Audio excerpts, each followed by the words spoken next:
या मालिकेचे पूर्ण एपिसोड्स पाहण्यासाठी झी5 ॲप डाउनलोड करा। आता ईशा हीच राजनंदिनी आहे हे पटवून देण्याच्या प्लॅनची पुढची स्टेप मी टाकणार। कुठली? राजनंदिनीची एक जुनी कॅसेट आहे माझ्याकडे, तिच्या आवाजातली गोष्ट रेकॉर्ड केल्याची।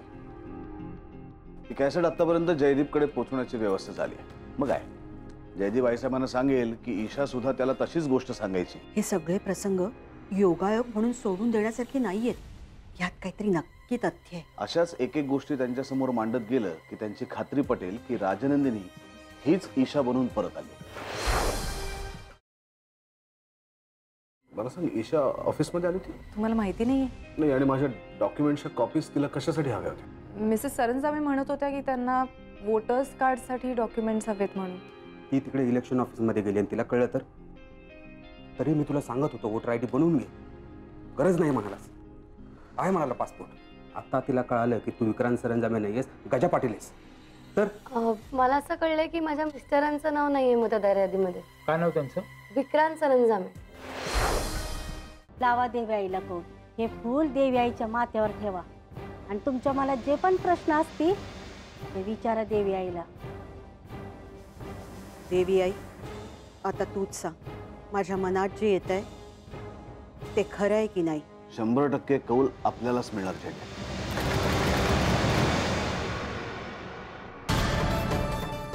जयदीप, मला कौल मिळालाय, ईशा हीच राजनंदिनी आहे। त्यावेळेला दादासाहेबांना सगळी प्रॉपर्टी राजनंदिनीला द्यायची होती, पण तेव्हा तिने नको म्हणून सांगितलं आणि मग तेव्हा सगळा बिझनेस दादा सांभाळत होता। पण मग विक्रांत सर जर दादासाहेबांचे जावई आहेत, मग ते सरंजामे कसे? ईशा,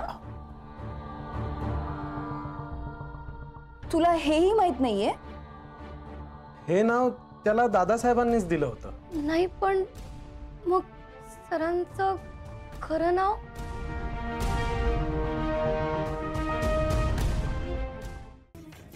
अजिबात टेन्शन घेऊ नकोस, तू कर्तृत्ववान आहेस, आमच्या राजनंदिनी सारखी। नाही आहे साहेब, मी राजनंदिनी नाहीये। तुला नसेल जाणवत ग, पण मला ती दिसते तुझ्यात। नाही, तसं नाही। सरांना राजनंदिनीची कुठलीही गोष्ट दिसली तरी ते अस्वस्थ होतात। त्यांना जर हे कळलं तर? विक्रांतना तिच्या आठवणीचा त्रास होणारच। त्यांची बायको होती ती, अर्ध्यावर डाव सोडून निघून गेली। मला जे तुझ्यात दिसतं ना ते त्यांना नाही दिसणार।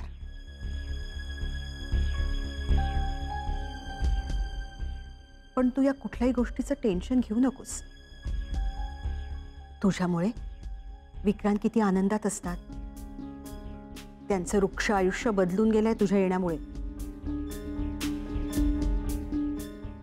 हे बघ ईशा, तुला एक देव माणूस भेटलाय, जप त्याला। आणि तू अशी उदास राहू नकोस। टीव्ही बघ, गाणी लाव, सिनेमा बघ, आपलं मन रमव। हिडाबाई, आलेच मी।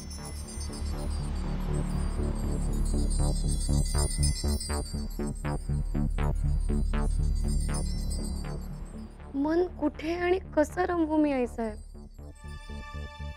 तुम्हाला सगळ्यांना सर देव माणूस वाटतात,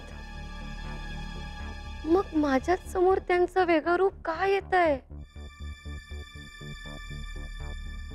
की मला जे दिसतंय ते खोटं आहे? हे बघ, विचार कर जयदीप, तू एकटाच असा आहेस ज्याला माझं म्हणणं पटतं। मला सांग, मी जर माझी इस्टेट ईशाच्या नावावर केली तर? दॅट्स गुड आहे साहेब, त्यात विचार काय करायचा आहे? एवढी मोठी गोष्ट विचारपूर्वकच करायला हवी। ती माझी सून आहे, पण तू माझा मुलगा आहेस म्हणून तुला विचारलं। तुझी काही हरकत नाहीये ना? ऑफकोर्स नॉट आहे साहेब। इनफॅक्ट मला आनंदच होईल, and I trust my friend वहिनी। खूप समजूतदार झालायस तू जयदीप. मला आठवतंय, दादासाहेबांना ही सगळी इस्टेट राजनंदिनीच्या नावावर करायची होती. पण ती खूप वेगळी मुलगी होती. तिला ही सगळी इस्टेट नको होती. तिचा सगळा आनंद आपल्या कुटुंबात होता.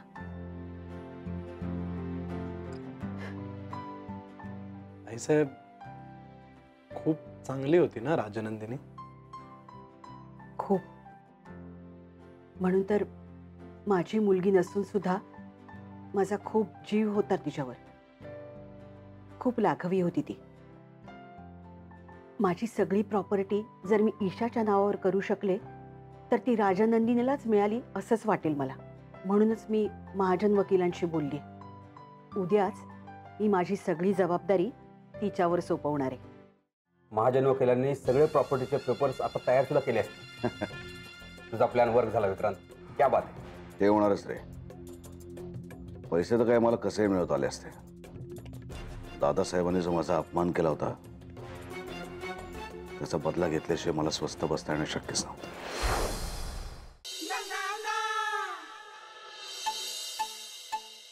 अहो तुम्ही कशाला करताय इस्त्री? अहो कसलं म्हणजे? अहो आज सरपंच म्हणूनचा पहिला दिवस आहे तुमचा. तेव्हा आमच्या सरपंच बाई कटात दिसा पाहिजे का नको? ती काही ऐकूच नका तुम्ही.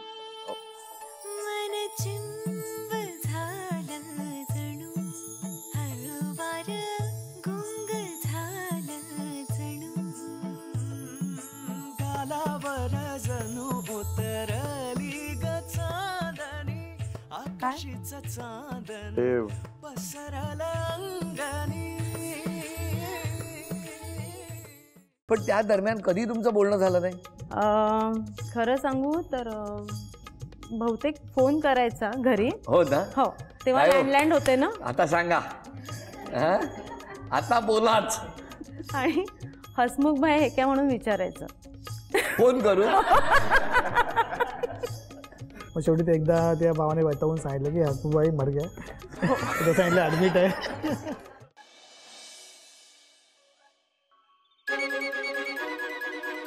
अच्छा, तू बी तेच बघतोयस ना जे मी बघतोय? वय काय भानगड काय मामा? हा, काय चाललंय ते कळायला पाहिजे बरं का. अच्छा, तुला एक अनुभवाची गोष्ट सांगतो बरं का. जेव्हा घरातल्या बायका एकमेकींमध्ये काहीतरी खुसूर पुसूर करतात का नाही, नवऱ्याचं काही खरं नाही. राग गेलाय ना तुझा, तर मग सौमित्रशी एकदा बोलतेस का? तुम्ही सगळेजण माझ्याशी बोललात, मी माफ केलंय तुम्हाला. यापुढे सौमित्राचं नाव काढायचं नाही. मला सगळं काल गॅरी इथे का आला होता आणि मला न भेटता का गेला आणि तुम्ही मला कोंडून का ठेवलं होतं सांगा आत्ताच्या आत्ता. अगं नापास होतील तुझ्या वर्गातली मुलं, एवढं ओरडशील तर? ना गॅरी बरोबर ना काहीतरी प्लॅन ठरलाय आणि तो यांच्या डोक्यामध्ये. मी पण तो प्लॅन फाइंड आउट करणार. तुला मी चांगला ओळखून आहे गुरु. राधाच्या आयुष्यात सुख येऊ द्यायचं नाहीये तुला. तिला कुठल्याही प्रकारचा आनंद मिळू द्यायचा नाही, एवढा एकच हेतू आहे तुझा, बाकी काही नाही. हेच हवं होतं ना तुला. आणि मी सुद्धा आता अमेरिकेला कायमचा निघून जाणार आहे, मग काही प्रश्नच येत नाही. अरे यार, हाच निघून गेला तर कसं होईल? याच्या आणि राधिकाच्या मागे सगळ्यांना बिझी करून सगळे गाफील असताना पैसे चोरायचे होते ना मला. नाही नाही सौमित्र, काही करून मी तुला जाऊ देणार नाही. तिच्या अंगावरसून नारळ काढ रे. काय झालं माका? बाधा झाली? याड लागला माका?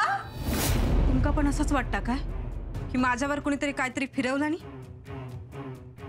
अहो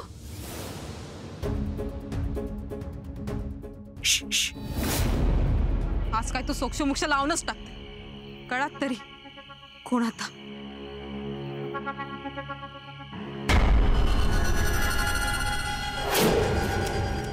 एवढं अवघड धर्मसंकट, पण दादासाहेबांनी ते लीलया सोडवलं. अहो तुमचे दादासाहेब आहेतच तसे. हो हो हो, नवऱ्याचं कौतुक राहू द्या. चला आता अभिषेक सुरू होईल. छत्रपती होतो शंभू, छत्रपती होतो रे, त्याच्या वाटेन सिंहासनाकडे जातो रे.